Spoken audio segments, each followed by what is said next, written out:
Usually when we talk about a medical diagnosis, there's this very comforting expectation of precision, you know? Oh, absolutely. Like if you fall and break your arm, you go to the hospital, they put you in an x-ray machine, and a few minutes later, you're looking at this glowing screen. Right, and it's undeniable. Exactly. There's a jagged white line on a gray bone. Yeah. The doctor points to it and says, there's the fracture. It's completely binary. Broken or not broken. Which is deeply reassuring, right? Because the human brain, it just craves that kind of visible, categorical certainty. We want to know exactly where the problem is so we can apply the exact right tool to fix it. But then you step away from the physical skeleton and you step into the world of adult neurodevelopment. Oh, boy. Yeah. Right? Specifically, you look at a grown woman trying to acquire a second language from scratch. And suddenly, that beautiful, precise X-ray machine just shatters into a million pieces. We're looking at a diagnostic landscape that is, well, entirely murky. It's like navigating through fog. Totally. You can't just take an X-ray of an adult's brain and say, yes, if you look right here in the left hemisphere, you can see the English preposition in cleanly separated from the Portuguese preposition em. Gosh, if only it were that simple. I mean, the reality is that an adult brain learning a language is not an empty filing cabinet just waiting for neat little folders. Right, no clean folders here. No, it's like a dense, fully grown forest. Every new English word, every single new grammatical structure, it has to fight through decades of established, deep-rooted native language habits just to find a patch of sunlight. Wow, that's a beautiful way to put it. Thanks. It's just a messy, vulnerable, and honestly an incredible brave process. Which is exactly why we are here today. Welcome, everyone, to the Deep Dive. I am Professor Paulo. And I am Professor Rachel. We are so thrilled to have you with us. Today is Friday, April 17th, 2026, and we are broadcasting directly from the studios of Academia BSB. That's our Smart Courses platform. Yes, and for those of you joining us for the very first time, Academia BSB is a uniquely designed online English school. Our entire mission, like our whole philosophy, is built around teaching adult women how to master the English language through distance learning. Using our own proprietary methodology and deeply original materials available on the platform. We specifically designed this space with adult women in mind because we really know, the unique mental load that you carry. You're managing careers. Exactly. You're running households, you are raising children, and now, somehow, you are carving out time for yourself to conquer a new language. It's basically a superpower. It really is. So we want this deep dive to feel like a warm, supportive morning television show. Wherever you are listening from right now, maybe you're driving to work, maybe you're folding a mountain of laundry, or maybe you just finally sat down with a hot cup of coffee. Just take a deep breath. You're in a safe, nurturing space. Yes, and today we are going to explore the fascinating mechanics of your own mind. It really is all about understanding the journey. And to guide us today, we are doing something incredibly special. We're opening up the actual class notes from our English Conversations course, specifically Group T262. Oh, Group T262, they are doing such amazing work. They really are. And these students are currently operating at the CEFR A2 level. That's the Common European Framework of Reference for Languages, for anyone who isn't familiar with the acronym. That A2 level is such a magical yet challenging sweet spot. You're no longer an absolute beginner who can only survive by, pointing at items on a menu. Right, you're past the sheer panic phase. Exactly. You're pushing into real expression. You're starting to tell stories, to laugh, to build actual human connections. But the machinery of the language is still very exposed. Like the gears are still showing. Yeah, you're still consciously thinking about where to put your tongue for a specific vowel, or which preposition actually makes sense. To frame our discussion today, I actually want to bring in a quote from the brilliant author and cultural critic, Bell Hooks. In her seminal book, Teaching to Transgress, she wrote, "The classroom remains the most radical space of possibility in the academy." Oh, I love that quote. It gives me chills. Right. And even though our classroom is virtual, that rings so incredibly true. We are going to look at the raw, unfiltered possibility of our students today. We're going to dissect the vocabulary they're mastering. We're going to navigate the treacherous minefields of pronunciation. The minefields are real. So real. And we're going to tackle the absolute monster that is English grammar, specifically those tricky prepositions of place and time. Oh, the prepositions, every student's favorite. I know. But we'll get through it together. And later, we are going to read a deeply personal essay from one of our very own students, an essay about her Gramlu's corn cake. to see how all these technical pieces actually come together to create genuine emotion. And we'll also touch on the essential practice of stepping outside the textbook. Why consuming authentic, native media like watching the news or streaming movies is the secret ingredient to pushing past that A2 plateau. There is so much to cover. So let's just roll up our sleeves and dive right in. Let's do it. Let's start by looking at the foundation. Before anyone can build a beautiful, complex house, they need solid bricks. In language, those bricks are vocabulary. The essential building blocks. Exactly. Looking at the class notes for group T262, the teacher has divided the vocabulary review into two distinct phases. Let's look at the past class vocabulary first. This is all about establishing the immediate, concrete world around the student, specifically the kitchen. Which is brilliant, pedagogically speaking. The kitchen is the heart of the home, right? It's the center of daily survival and care. That's where all the magic happens. Yeah, and it's an environment bursting with sensory input, which makes it the perfect laboratory for cementing new neural pathways. So true. The notes highlight 3 core cooking verbs that the students had to distinguish. We have fry, which is cooking food in hot oil or fat. Like making an egg or French fries. Yep. Then we have bake, which is cooking food using dry heat, typically inside an oven, like a cake. Or bread. And we have boil, which is cooking food by completely immersing it in water at a boiling temperature, like pasta.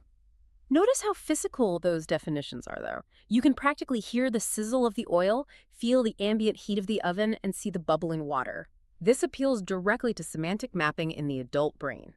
And the activities they did to practice these are so clever.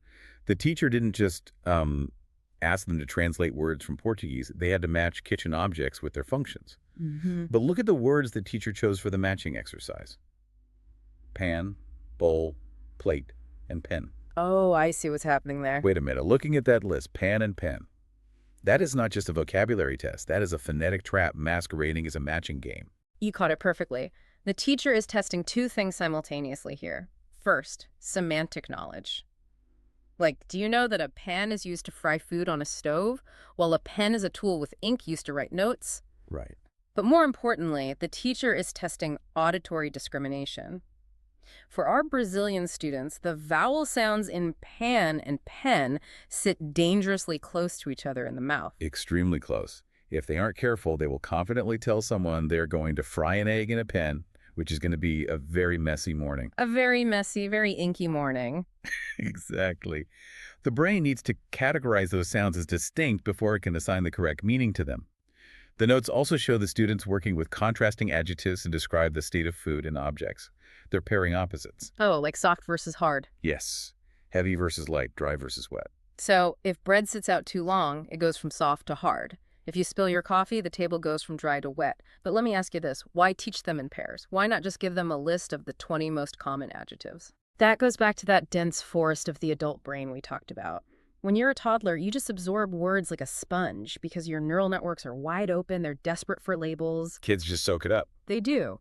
But an adult brain needs structure. It needs scaffolding. By teaching dry and wet together, you are creating a magnetic polarity in the brain. Almost like tying a safety rope between 2 mountain peaks. That is such a beautiful way to picture it. If a student is trying to remember the word for dry, but their brain just draws a blank, they can search for the opposite. They recall wet, and they walk across that mental safety rope to find dry. It's a built-in retrieval mechanism. That makes so much sense. But all of these words, fry, bowl, heavy, wet, there's something you can physically touch or see. Let's look at the transition to the current class vocabulary. Because looking at this new list, it feels like the students just walked out of the kitchen and into, I don't know, a philosophy seminar. It's a big jump. It really is. Here is the verbatim list of the new vocabulary they are tackling. Near cornflakes, to hang out, to smell, to smile, golden, to become, memory, to remind. Aside from the very literal cornflakes, that is a staggering leap in cognitive complexity. Completely staggering. Let's explain these, giving some synonyms so you listening at home can really feel the weight of this vocabulary. We have near, which means close by, in proximity, not far. Right. We have to hang out, which is an incredibly common phrasal verb that means to socialize casually, to spend time together without a specific agenda. Like chilling with your friends. Exactly. Then to smell, the sensory act of detecting an odor, whether it's perfume or a burning cake. To smile, the physical expression of joy on your face. Golden, which isn't just the metal, but a color. A warm, radiant yellow like the setting sun. And then we hit the verbs of transition and cognition. Yes, to become, Yeah. to grow into, to develop into something new, to transition from one state to another. A caterpillar becomes a butterfly. It's a process. Then, memory, a recollection, the mental capacity to store and retrieve past experiences. And finally, to remind, to prompt someone to remember something, to spark a recollection. We are witnessing the exact moment a student transitions from basic survival language to deep human expression. This is the bridge from A2 to B1. It's a big milestone. Huge. When you're at the beginning of your journey, you are essentially functioning as a very polite toddler. Your universe is immediate. The pan is hot. I want water. The plate is heavy. You're just reacting to the physics of the room. Precisely. But look at a word like to become. That requires an understanding of time passing, of continuous evolution. Look at the noun memory. To use that word, you have to be able to abstractly detach yourself from the present moment and reflect on a past reality. It requires a lot of mental gymnastics. It does. And to remind. That is a highly complex psychological action where an external trigger like a song or a smell forces your internal consciousness to retrieve a specific memory. It's breathtaking when you really break it down. They are learning to paint with an entirely new emotional palette. They really are. But here is the agonizing part about learning a language. You can have the most beautiful, complex thoughts in your head. You can understand the profound difference between memory and remind. But if you open your mouth and your facial muscles betray you, nobody is going to understand a single word you are saying. Which brings us to the pronunciation battlefield. It is a battlefield. But before we get into the trenches with minimal pairs and prepositions, we are going to take a very quick commercial break. So don't go anywhere. Grab a refill of that coffee, take a stretch, and we will be right back to face the dragons of English grammar and phonetics. Commercial break. And we are back. Welcome back to our deep dive into the English language here at Academia BSB. We missed you. During the break, we were actually laughing about the absolute chaos of pronunciation. It reminded me of a story a student told me last year. Oh, I love this story. Please tell it. So she had just moved to New York, and she wanted to go to a pet store to buy a little companion for her apartment. She walked up to the clerk, completely confident, and asked, "Excuse me, do you sell pet doggies?" Sounds innocent enough. Right. But because of her pronunciation, specifically struggling with the P sound and add in those epenthetic vowels we're going to talk about, she loudly asked the clerk, "Excuse me, do you sell hot doggies?" Oh, no. Yes. The clerk stared at her for a solid minute and finally said, "Ma'am, this is a Petco, not a food cart." Oh, the vulnerability of learning. It is equal parts hilarious and horrifying. It really is. But it proves exactly why the workgroup T262 is doing with minimal pairs is so crucial. Absolutely. Let's do a quick recap to anchor ourselves. So far, we have watched these A2 level students transition from the concrete vocabulary of the kitchen like fry, bake, boil into the profound, abstract territory of emotions and time with words like to become, memory, and to remind. Right, and now we need to look at how they actually say those words. Let's dig into the pronunciation sections, starting with the past class notes. There is a specific note left by the teacher here that made me laugh with recognition, because I hear this every single day. What did they write? The teacher just wrote down, Suk. Capital O, capital O, capital O. "Ah, the classic." I know exactly what's happening here, but I want to break down the mechanics of this for you listening. Why do so many of our brilliant, capable Brazilian students walk into an American cafe and ask for a suco instead of a juice? It is the notorious epenthetic vowel. To understand this, we really have to look at the invisible rules that govern our native languages. Every language has a set of rules called phonotactics. Phonotactics. Yes, this dictates how sounds are allowed to be arranged. It's the rhythmic DNA of the language. Okay, so Brazilian Portuguese has a different rhythmic DNA than English. Drastically different. English is perfectly comfortable, even happy, ending a word on a hard, unreleased consonant. Think of the word juice. It ends on a sharp, hissing sound. Yeah. Juice. Your breath just hits a wall and stops. Right, juice, dead stop. But the phonotactics of Brazilian Portuguese overwhelmingly prefer a consonant-vowel rhythm. Syllables want to end on a vowel. It feels unresolved, almost physically uncomfortable for a Brazilian speaker to abruptly stop the airflow on a hard consonant. Like their brain is saying, wait, we aren't done yet. Exactly. So when they encounter an English word that ends in a hard C, K, or T, Their incredibly efficient brain tries to fix the problem. They add a phantom vowel to catch the fall. Yes. The brain sends an involuntary signal to the vocal cords to keep vibrating just a millisecond longer, creating an E or an oo sound. So hot dog becomes hotty doggy. Just like my student in New York. Precisely. Facebook becomes Facebooky. And a word ending in a hard K sound, like souk from the Portuguese suco, gets a massive trailing ooh added to it. It is a physical reflex. It isn't that they don't know the word, it's that their breath control is running a completely different software program in the background. That's a great analogy. And that leads perfectly into the pronunciation notes for the current class, where the teacher is aggressively attacking these phonetic traps. The teacher is using a technique called minimal pairs. Minimal pairs are so effective. They are. For anyone who doesn't know, this is where you put two words side by side that differ by only one single sound. It forces the ear to wake up. Let's look at the false similarities they were working on. I'm going to read each pair verbatim from the notes, give a sentence for context, and then we can analyze why these are so dangerous. Sounds good. First pair, heavy versus have. Sentence for heavy, this box of books is too heavy to lift. Sentence for have, I have two sisters. The battle of the final sound. Heavy ends with a clear, deliberate E vowel. Have ends on the voiced labiodental fricative, the V sound. You have to bite your lower lip and make your throat vibrate. Have. Right. But because of what we just discussed, the epenthetic vowel, a Brazilian student will naturally want to turn have into have, which instantly turns the verb have into the adjective heavy. If you say, I heavy two sisters, the listener's brain is going to completely short-circuit trying to figure out if you're calling your siblings overweight. It completely derails the conversation. It really does. Okay, next pair. Coffee versus cough. Sentence for coffee. I drink a hot cup of coffee every morning. Sentence for cough. He has a bad cold and a terrible cough. Here, the false similarity is visual as much as auditory. Cough is spelled C-O-U-G-H. The English spelling system is honestly a historical nightmare. It's the worst. That G-F combination sounds like an F, so it ends on a hard, breathy F. But the student sees it, tries to process the F sound, and accidentally adds the safety vowel, turning their medical symptom into a morning beverage. Doctor, I have a terrible coffee. Exactly. Let's look at the most infamous pair on the list. Taught versus thought. Sentence for taught. The professor taught a brilliant lesson yesterday. Sentence for thought. I thought it was going to rain today. Oh, this one. This is the ultimate test of auditory and physical gymnastics. The past tense of teach, taught, starts with a hard aspirated T, T-A-U-G-H-T.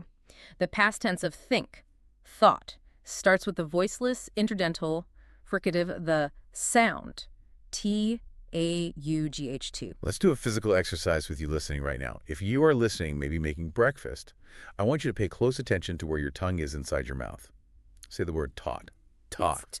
You should feel the tip of your tongue tapping firmly against that little ridge right behind your top teeth. Now, say the word thought. Thought. Your tongue has to completely change its behavior. It has to slide forward, poke out slightly between your top and bottom teeth, and you have to push air over it without vibrating your vocal cords. It is a completely alien mouth movement for a native Portuguese speaker. That specific sound simply does not exist in their linguistic repertoire. So when the brain encounters a sound it has never heard or mapped before, it panics and substitutes the closest sound it knows. It grabs a familiar T from its toolbox. Precisely. So the student intends to say, I thought about it, but what comes out of their mouth is, I taught about it. It changes the entire narrative of the sentence. It really does.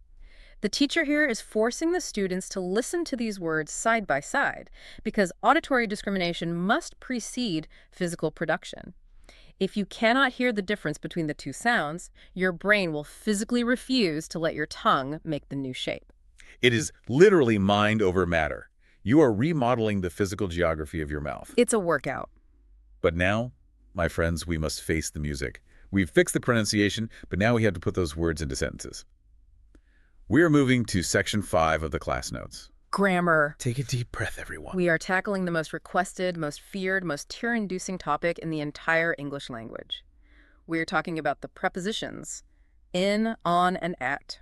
They are tiny, innocuous-looking words, but they hold the power to completely shatter a student's confidence.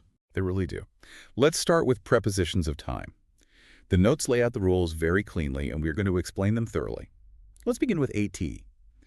The rule states that at is used for precise, exact points in time.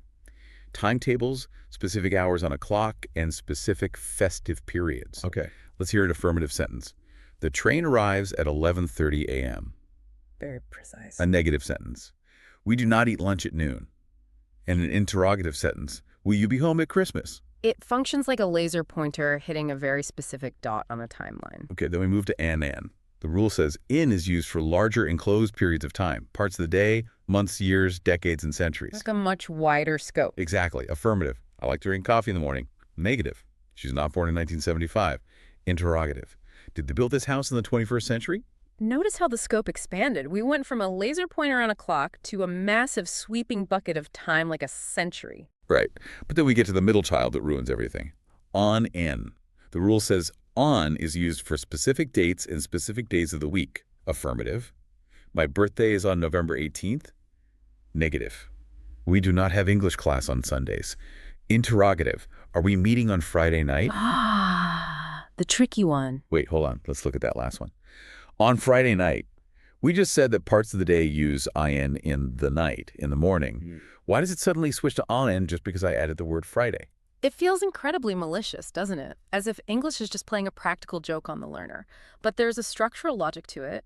To make this visual, I want you to picture a funnel, a wide top tapering down to a tiny, narrow spout. Okay, I'm picturing a funnel. At the wide top of the funnel, you have broad, general buckets of time, months, years, centuries.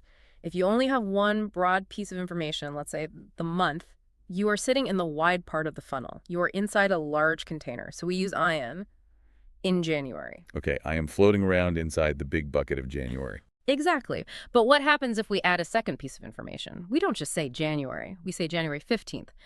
Now, we have slid down the funnel to something narrower. We have hit the specific level of a single day.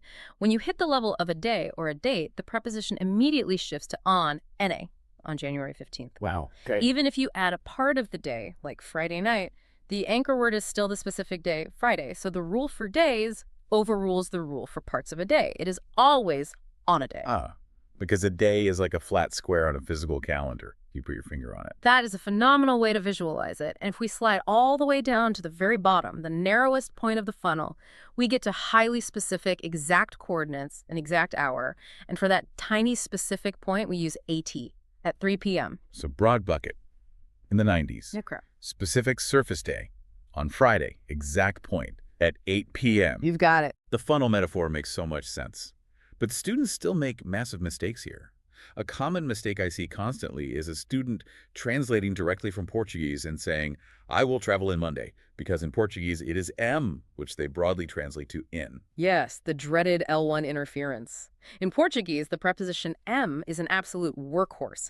It functions as in on, A-N-D, at. It is one multi-tool that does everything. No domingo for on Sunday, M Janeiro for in January, as dos horas for at 2 o'clock. So we take away their one reliable multi-tool and hand them three incredibly specific, confusing wrenches. It's not fair, but it's English. Which is even worse when we apply this to prepositions of place. Let's look at spatial relationships. N is used for confined areas, three-dimensional spaces, and cities or countries. Affirmative. The keys are in my pocket. Negative. Milan is not in the south of Italy. Interrogative. Are the children playing in the garden? Right, 3D spaces. Then AT is used for a specific point, a non-confined area, or a function or business. Affirmative. I am waiting at the bus stop. Negative. She is not at work today. Interrogative. Are we meeting at the cinema? Specific points on a map. And on N indicates surface contact. Affirmative. The book is on the table. Negative. There is no painting on the wall. And interrogative, is the house on the coast? Again, the physical logic mirrors the time funnel. In is a 3D container you can step inside. On N is a 2D surface you rest upon. AT is a 1D coordinate or a point of interest. Let me ask you a historical question. Why? Why is English like this? Why are we so obsessed with these hyper-specific spatial rules when Romance languages survive perfectly fine with fewer tools? I love this question. To understand that, you have to look at the violent, chaotic history of the English language. English is not a purebred language. It is the ultimate linguistic mutt. A mutt? It really is. Its foundation is Germanic, brought over by the Anglo-Saxons. Germanic languages are famously, almost neurotically, specific about tracking objects in 3D physical space. They want to know exactly how one object relates to another object physically. Right, like whether a book is in a box, on a box, or at a box. Exactly. But then, in 1066, the Norman French invaded England. They conquered the Anglo-Saxons and brought with them a massive influx of Romance language vocabulary words rooted in Latin. Latin languages are generally more streamlined and abstract with their prepositions. They rely heavily on context rather than physical literalism. So English became this weird hybrid. This chaotic mashup. We kept the hyper-specific, literal Germanic structural rules for space and time, but we filled those structures with abstract, Latin-based vocabulary. So when a Brazilian student who speaks a beautiful Latin-based Romance language tries to learn English, they aren't just memorizing new words. You're fighting history. They are being forced to adopt an ancient Germanic worldview that demands they constantly assess the physical dimensions of everything around them. Is a bus a 3D container or a 2D surface? You ride in a car, but on a bus. Why? Because historically, a bus was a large platform you stepped onto, while a car was a small box you climbed into. My mind is officially blown. We are asking them to see the world through the eyes of an 8th century Anglo-Saxon. No wonder it's exhausting. It's totally exhausting. But sometimes a language stops caring about rules entirely and just embraces pure poetry. Let's move to section 4 of the notes. Idiomatic expressions. Oh, I love idioms. The idiom the class focused on is once in a blue moon. One of the most evocative phrases in the English language. It really is. Now, for you listening, an idiom is a phrase where the literal words do not equal the actual meaning. If you try to translate this directly to Portuguese, uma vez na lua azul, you will sound like you are writing a science fiction novel. You'll confuse everyone. Definitely. The meaning of once in a blue moon is something that happens very rarely. Almost never, but not completely never. A true astronomical blue moon happens when there are 2 full moons in a single calendar month, which is quite rare. Idioms are the ultimate test of cultural fluency. When a student can comfortably drop an idiom into a sentence, they instantly sound more natural, more native. Let's enact a quick dialogue to show how this would sound in a real conversation. Pretend you're asking me about my exercise habits. Okay, hey, Paulo, I know you used to go running by the lake every weekend. Do you still get out there much? I wish. Honestly, between teaching classes and helping the kids with homework, I only managed to go running once in a blue moon. See how much richer that is. It conveys the rarity of the event, but it also carries a subtle undertone of wistfulness, a little bit of longing. It's so much more flavorful than just saying, I rarely run. Exactly. And flavor, emotion, and personal connection are exactly what we are striving for. Which actually leads us perfectly into section 7. Writing. This is where it all comes together. This is where everything we have discussed, the abstract vocabulary, the prepositions, the cultural nuance, has to come together on the page. The students were given an assignment to write a 100 to 140-word food blog post about a favorite recipe. And we have the immense privilege of looking at a real essay submitted by one of our students, Sandra Teixeira. We really want to thank Sandra for allowing us to use her work. Her essay is about her grandmother's corn cake, and I've had to say it is a profoundly moving piece of genuine communication. I'm going to read Sandra's initial essay, her first draft, verbatim. I want you to listen to how much love is in this, even through the mechanical struggles. Here we go. My grandmother's corn cake. To my food bloggers, today will be about cake corn. I love cake corn because the recipe is from my grandmother that though my mother teaches me, first I take 2 eggs, Creole, cheeses, butter, and some milk and sugar. Then put all ingredients in the blender. After that, mix every ingredient well and finally bake. Serve with a hot coffee. I love stay with my friends eating corn cake. My heart just melts reading that. You can smell the kitchen, you can feel the multi-generational warmth. The primary goal of language is to connect human beings, and Sandra succeeded unequivocally here. She absolutely did. We know exactly what the cake means to her. But as teachers, our job is to help her polish that beautiful stone so it shines even brighter. We have to give a critique. A gentle one. Right. Looking at the mechanics, we can clearly see the native Portuguese syntax heavily influencing the English output. For example, she writes cake corn instead of corn cake. Yes, the classic adjective order dilemma. Romance languages almost universally place the adjective after the noun. The noun is the most important thing. The head and the descriptive modifier follows it. Bolo de milho, cake of corn. Exactly. But English, holding on to those Germanic roots, demands that the adjective comes before the noun. Corn cake. Sandra is applying her perfectly logical native structural rules to English words. But the part that fascinated me the most was her ingredient list. She wrote, "First, I take 2 eggs, Creole." I stared at that for a while until I realized what she was doing. She was trying to translate. Another literal translation. Ficar com os amigos in Portuguese means to spend time with friends. But in English, staying with implies you are sleeping over at their house. What she needed was that new vocabulary word from the current class list, to hang out. I love hanging out with my friends. Exactly. So how does a teacher correct this without destroying the student's confidence? Let's look at the teacher's feedback, the second draft. The notes include the polished version the teacher sent back. Let me read it. "Hello, food bloggers. Today I want to share a special recipe for corn cake, which comes from my grandmother. She taught my mother, and later my mother taught me. Because of that, this recipe is very important to my family. First, I take 2 eggs, some corn, cheese, butter, milk, and sugar. Then I put all the ingredients into the blender and mix everything well. Later, I pour the mixture into a baking pan. After that, I bake the cake in the oven until it becomes golden and smells delicious. Finally, I serve the corn cake with a cup of hot coffee. I really enjoy eating this corn cake with my friends and family. It always reminds me of happy moments at home." The transformation is striking. It reads smoothly, it is grammatically sound, but notice what the teacher didn't do. The teacher didn't just bleed red ink all over the paper pointing out every failure. No, the teacher's feedback starts with immense empathy. The teacher praises the warm and authentic personal story. They validated the human connection first. Talking about your grandmother makes the cooking blog feel warm and authentic, which is exactly what readers like. That is so important. And then, the teacher highlights what Sandra did perfectly right. Sandra intuitively used chronological markers. First, then, later, after that, finally. The teacher says you also use the correct sequence idea with words like first and then, which helps readers understand the cooking process. This is empathy and pedagogy. Decades ago, language teaching was purely grammar translation. It was sterile and punitive. If you misused a preposition, you failed.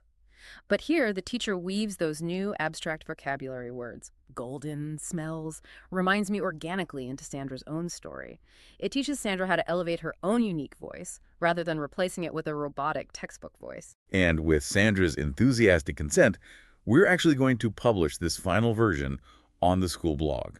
You can read it at students.AcademiaBSB.com/blog. I can't wait to see it there. And of course, the system awarded her a massive pile of estrelinas, the little digital reward stars, for her incredible work. She earned every single point. Earning those stars, writing those essays, it's exhausting work. Which brings up a critical question.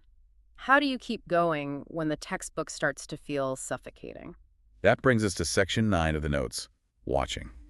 The platform puts a massive emphasis on stepping away from the grammar drills and simply watching and observing native media, movies, news broadcasts, TV series. It's vital. But why is this so vital? If a student is already studying a textbook for 2 hours a day, why tell them to go sit on the couch and watch Netflix in English? Because of a foundational concept in linguistics called comprehensible input, championed by Stephen Krashen, Krashen theorized that there are 2 distinct ways we process language: learning and acquisition. Learning is what we do with the grammar rules. It's conscious, analytical, and effortful. But acquisition is subconscious. It's how we learned our first language. We just absorbed it from the environment. Like a sponge soaking up water. Exactly. Krashen argues that true fluency comes from acquisition, not learning. And to acquire language, you need massive amounts of comprehensible input messages in the target language that you mostly understand, but that are just slightly above your current level. He calls it the I+1 formula. I is your current level, and +1 is the slight challenge. That makes a lot of sense. Right. The textbook is a highly controlled, sterile environment. It is English in captivity. The audio tracks are spoken slowly. Every syllable is enunciated perfectly. There is no background noise. That doesn't sound like real humans. Right. But real English, the English spoken on a New York street or in a fast-paced movie or on CNN, is wild and untamed. People mumble. They talk over each other. They use regional slang. They smush words together. Going to becomes gonna. Want to becomes wanna. If you only train with a textbook, stepping into a real conversation is like training for a marathon on a climate-controlled treadmill and then showing up on race day to find out the course is up a muddy, freezing mountain. Exactly. Watching movies and news forces the brain to handle ambiguity. It forces the ear to find the rhythm of the language, to rely on visual context, facial expressions, body language, to fill in the gaps when a word is mumbled. It builds true, resilient listening comprehension. And reminds the student that the language is alive. It's not just a subject to be passed, it is a culture to be experienced. Beautifully said. As we start to wrap up this incredible session, I want to pull back and look at the macro performance of Group T262. Looking at their assessment metrics, they're doing phenomenally well. They're firmly on the path to breaking out of A2 and hitting that intermediate B1 level. The data is thrilling. Specifically, if we look at the comparison of pronunciation errors from the past class modules to the current class modules, there is a massive drop in the phonetic deviation ratio. The instances of the epenthetic vowel, the suku, have dropped by almost 47%. That is huge. It is. The students are successfully remodeling the physical habits of their mouths. They are trusting the process. And for anyone listening who wants to really lock down the mechanics we discussed today, especially those terrifying prepositions, I highly recommend looking into the work of Betty Azar. Oh, Betty Azar is a lifesaver. Her book, Understanding and Using English Grammar, is considered an absolute gold standard. It breaks down these complex Germanic spatial rules into highly digestible visual charts. It's fantastic. It truly is. But as we close, I want to remind everyone of why we do this, why we fight through the frustration of in, on, and at, why we twist our tongues to say thought instead of taught. It's all for a reason. To capture the essence of this, I want to share a quote from the magnificent American poet and memoirist, Maya Angelou. In her 1993 essay collection, "Wouldn't Take Nothing for My Journey Now," she wrote, "Language is man's way of communicating with his fellow man, and it is language alone which separates him from the lower animals." That is breathtaking. Language is the ultimate tool for empathy. When Sandra writes about her grandmother's corn cake, she isn't just practicing vocabulary. She is reaching across the linguistic divide, using a completely foreign structure to hand us a piece of her heart. The grammar is the skeleton, the vocabulary is the muscle, but the human desire to connect is the soul of the language. To all the incredible women listening this morning, sitting with your coffee, fighting through the flashcards and the pronunciation drills, keep going. It is messy. It is muddy. It is filled with phantom vowels and confusing prepositions. But it is in that mud that real human connection grows. We are so proud of you. Thank you so much for welcoming us into your morning and for joining us on this deep dive into the beautiful minds of Group T262. Remember, the philosophy that drives everything we do here at Academia BSB is not only about the language, it's all about communication. Have a wonderful day, everyone.